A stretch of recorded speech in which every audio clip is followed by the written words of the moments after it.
Et notre invité du matin, c'est Nicolas Metzdorf, le député de la seconde circonscription. Bonjour. Bonjour. Merci d'avoir accepté notre invitation quelques jours après votre retour sur le territoire. Vous avez participé à votre première session à l'Assemblée nationale, une session assez agitée, on peut le dire. Est-ce que vous avez réussi à trouver vos marques ? Oui, même si c'est très différent de ce qu'on connaît ici, puisque c'est vrai qu'on a une assemblée qui est très agitée, où lorsque l'on prend la parole, eh bien, on se fait interpeller par les oppositions. Ça change du Congrès où quand quelqu'un s'exprime, les autres écoutent.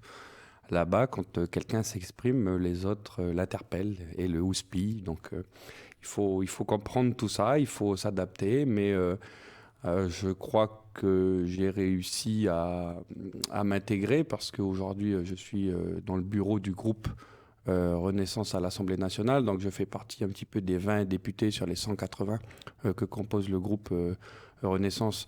De ces députés qui décident des orientations de chaque texte. Donc, c'est une excellente chose. J'ai pu prendre la parole en hémicycle déjà. Donc écoutez, c'est une bonne intégration et un bon début. Vous pensez que le calme va revenir au sein de l'hémicycle ? C'était l'histoire de marquer le coup, notamment pour les députés de la gauche ou... Non, je crois que les députés de la gauche ne sont pas des députés, mais des manifestants. Ils sont à la manif. Ils ne respectent pas l'Assemblée nationale, ni dans leur comportement, ni dans leur attitude, ni finalement dans leur tenue vestimentaire même, où ils s'habillent vraiment comme tous les jours pour aller siéger quand même à l'Assemblée. Donc on a affaire à des gens qui finalement balayent d'un revers de main nos institutions et notre fonctionnement. Donc je pense que les députés insoumis, il n'y a rien à en tirer. Nicolas Metzdorf, vous parliez de votre implication au sein de la majorité présidentielle. Vous aviez présenté d'ailleurs votre candidature à la présidence de la délégation Outre-mer avant de vous retirer finalement au dernier moment. Pas trop déçu de l'élection d'un député indépendantiste polynésien à la présidence ? Alors,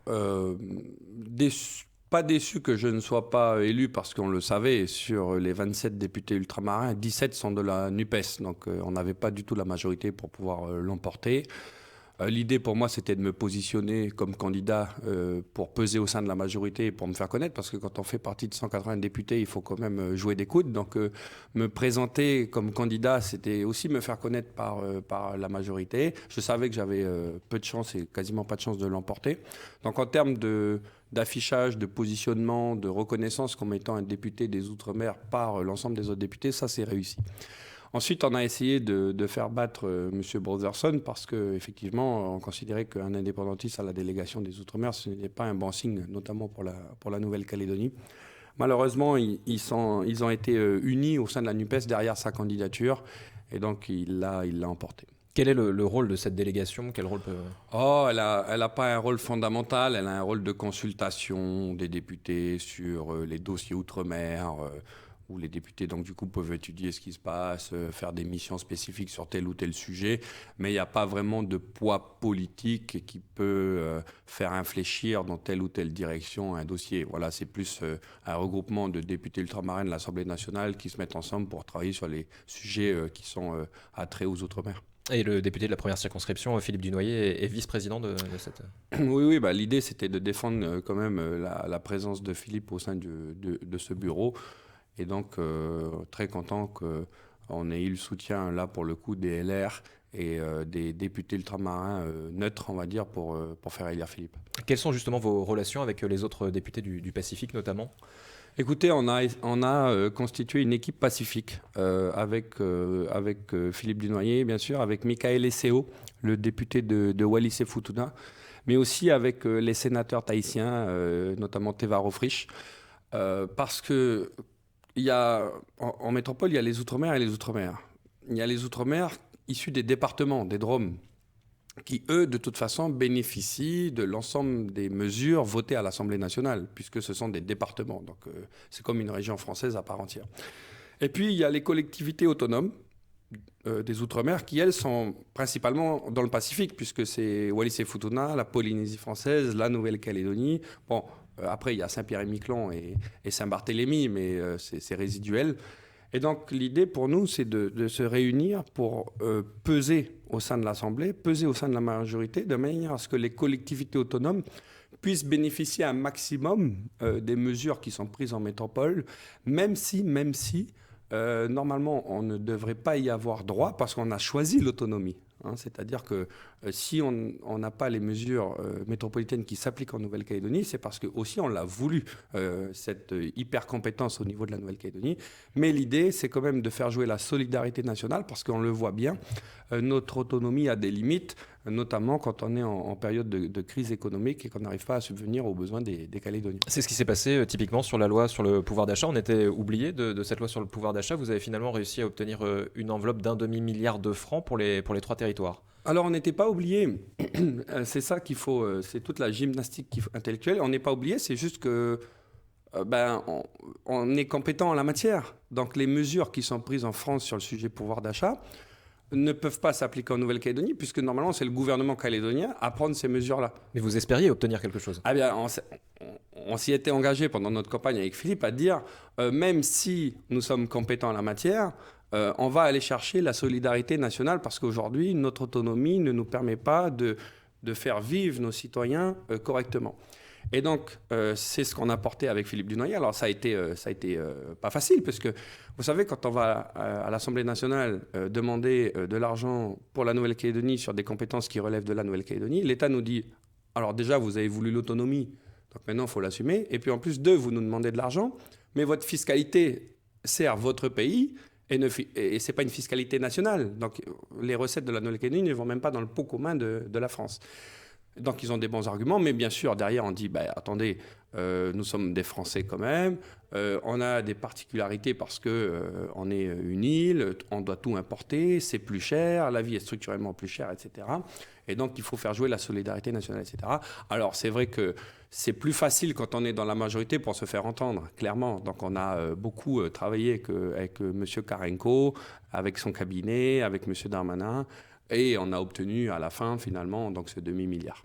Donc 500 millions CFP qui vont servir à quoi concrètement? Alors, l'idée, c'est maintenant de bâtir une convention entre l'État et les collectivités locales pour déjà faire transiter ce demi-milliard vers nos institutions et ensuite de les rediriger, parce qu'en France, c'était la dénomination de cette aide, c'est les aides alimentaires. Alors, les aides alimentaires, c'est quoi?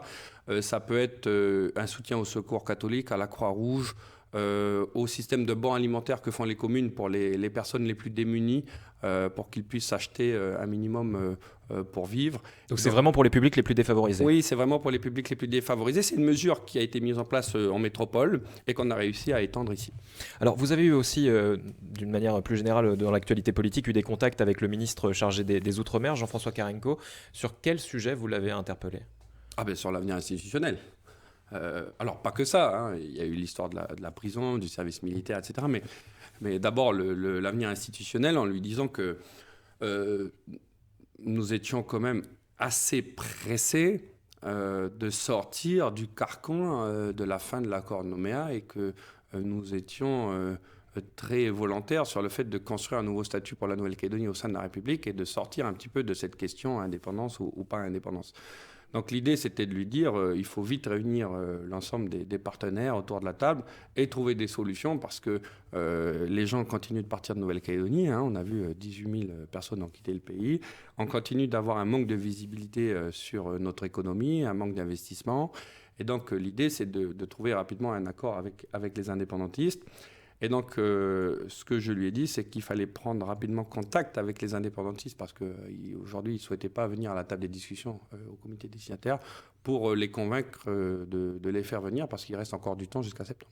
Jean-François Carenco doit venir sur le territoire, vous le confirmez ce matin? Oui, il doit venir normalement assez rapidement, courant semaine prochaine. Alors, je ne sais pas les dates exactes, ou en tout cas pas précisément. L'idée pour Paris, pour l'État, c'est d'envoyer quelques représentants du gouvernement pour reprendre contact notamment avec les indépendantistes pour essayer de trouver un chemin qui nous permette de reprendre les discussions de manière sereine. Ce seraient des premières discussions bilatérales avec les indépendantistes?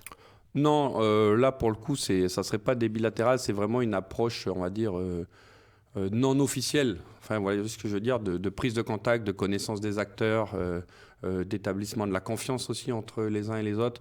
Parce que je pense que ce qu'on a besoin de faire aujourd'hui, c'est de rétablir la confiance entre nous, entre les acteurs, de manière à pouvoir discuter, notamment entre l'État et les indépendantistes, parce que les indépendantistes critiquent beaucoup l'État sur son manque d'impartialité. Alors moi, je trouve que l'État a été pour une fois impartial et très juste, mais ça a surpris les indépendantistes. Maintenant, l'idée, c'est de se dire les élections sont finies et qu'il faut qu'on travaille rapidement ensemble pour sortir de là. Le ministre de l'Intérieur et des Outre-mer aussi s'occupe du dossier. Gérald Darmanin qui a eu des contacts avec les signataires de l'accord de Nouméa, avec plusieurs responsables politiques calédoniens. Vous l'avez eu vous-même Oui, bah alors nous, c'est très facile, on voit tout le monde tout le temps, hein. Comme je suis au bureau du groupe, on voit le gouvernement une fois par semaine, donc je vois Gérald Darmanin, Elisabeth Borne, M. Carenco, au moins une fois par semaine, si ce n'est plus. Donc c'est vrai que moi, avec Philippe, on a des contacts très très réguliers avec ce gouvernement. Euh, oui, bah Gérald, il a entrepris Monsieur le ministre, pardon, il a entrepris des contacts avec l'ensemble des responsables politiques calédoniens et notamment les signataires pour voilà, sonder, avoir une première prise de contact et puis rassurer tout le monde sur le fait que l'idée c'est de travailler intelligemment. Alors, il avait annoncé un comité des signataires pour septembre, selon vos informations, et il peut avoir lieu à Paris, ce comité des signataires? Oui, moi je pense qu'il peut et puis il doit avoir lieu. Parce que l'idée, c'est quand même de solder la fin de l'accord de Nouméa. Vous savez que moi, je suis attaché à ce qu'il y ait un nouveau format de discussion qui se crée, parce que le comité des signataires, c'est bien, mais je considère aujourd'hui que les signataires ne sont pas les plus légitimes à parler pour les Calédoniens. Ceux qui sont légitimes à parler pour les Calédoniens, c'est ceux qui ont été élus démocratiquement ces dernières années. Les signataires, c'est un peu un système de caste. Alors, il faut garder ceux qui ont permis la paix en 88 et en 98 notamment. Mais il faut bien tirer le bilan de... Voilà, il faut faire le bilan, c'est ce que je dis. On va faire un comité des signataires, faire le bilan. Mais après, il va falloir, pour la suite, ouvrir un nouveau format qui puisse permettre aujourd'hui aux nouveaux responsables politiques de peser. Quelles sont vos relations avec Sonia Backès à Paris, la secrétaire d'État en charge de la citoyenneté? Est-ce que vous travaillez ensemble au quotidien aussi sur ces questions-là? La relation avec Sonia Backès est très très bonne. Elle est très très bonne. Déjà, moi, je suis extrêmement heureux qu'elle ait été nommée secrétaire d'État parce que c'est une fierté pour notre pays d'avoir un représentant au gouvernement national. Et puis, je crois qu'on défend la même cause avec Sonia. On défend la Nouvelle-Calédonie française, on défend le dégel du corps électoral, on défend l'égalité entre toutes les communautés du pays, on défend un modèle économique qui permette aux entreprises et aux salariés d'être au cœur du développement de notre pays. Donc on partage énormément de points communs. Et puis Sonia, elle a été nommée en charge de l'immigration notamment, et je suis nommé, moi, par l'Assemblée nationale, en charge du dossier immigration dans le cadre de l'étude du budget de la France pour 2023. Donc je serai le spécialiste immigration de l'Assemblée nationale dans le cadre du budget, de manière à pouvoir travailler avec Sonia sur ce dossier-là. Donc même sur les sujets nationaux, on arrive à se retrouver. Donc non, la relation est très bonne. Avec Philippe Dunoyer aussi. Avec Philippe, c'était moins évident et c'était moins garanti parce qu'on connaît tous notre histoire avec Calédonie Ensemble, où à un moment donné, on s'est quand même séparés et combattus.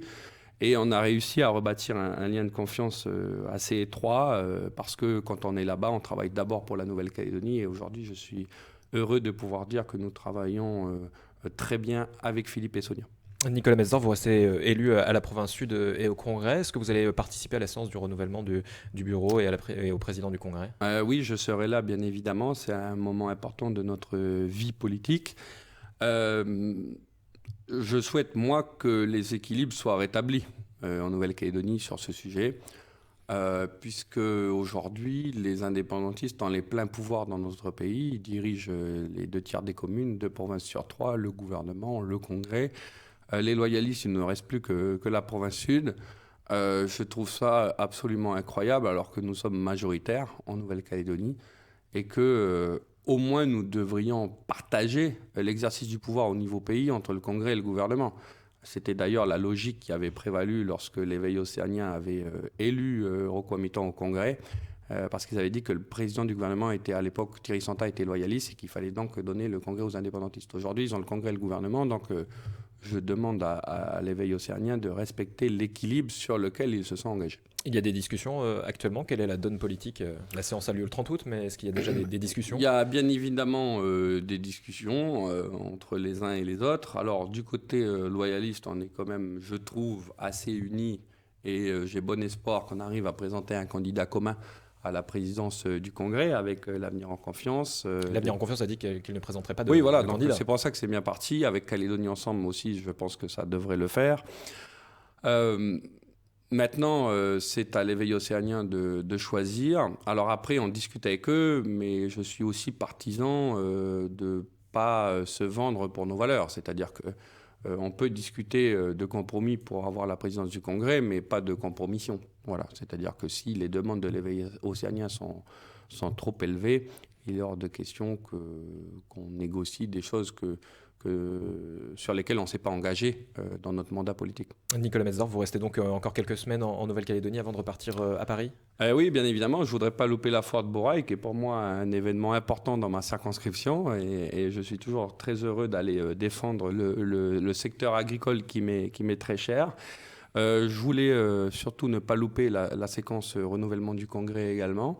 Et puis, il ne faut pas oublier qu'en France, ce sont les vacances. Donc, tout le monde est parti à la plage. Et donc, autant en profiter pour travailler ici. La rentrée se fera en septembre avec des textes assez importants aussi? La rentrée se fera en septembre avec des textes sur le travail, avec notamment l'allocation chômage, avec des textes sur l'immigration portés par Gérald Darmanin, sur lesquels Sonia et moi nous serons aussi sollicités. Et bien sûr, avec ce qu'on appelle le PLF, donc c'est le budget de la nation pour 2023. Et on espère avec Philippe Dunoyer pouvoir transformer ce prêt AFD en une aide directe en tout ou partie lors de l'examen de ce budget. Donc ça va être notre grand combat. Merci beaucoup Nicolas Metzdorf. Merci à vous.